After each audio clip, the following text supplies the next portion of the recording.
પૌરાણિક ગ્રંથો અનુસાર પાંડવોમાં ભીમસેન જે હોય છે ને તે તમને બધાને ખબર જ છે તે ભોજન પ્રિય હતા. એમનો દેહ ગધા જેવો મજબૂત હતો અને તેને ખાવા પીવામાં ખૂબ જ રસ હતો. જ્યારે અન્ય 4 પાંડવ યોગ્ય અને ઉપવાસ માટે સમર્પિત હતા.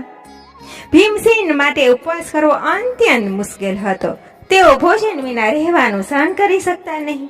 એક દિવસ ભીમસેન મહર્ષિ વ્યાસજી પાસે ગયા અને પૂછ્યું, હે પૂજ્ય પિતામહ, મારાથી દર માસમાં 2 વાર એકાદશીનો ઉપવાસ કરવું શક્ય જ નથી. છતાં પણ હું કે મને એકાદશી વ્રતના બધા પુણ્ય પ્રાપ્ત થાય, તો શું એવું કરું કે જેના કારણે માત્ર દરેક એકાદશીનું પુણ્ય મને મળી શકે?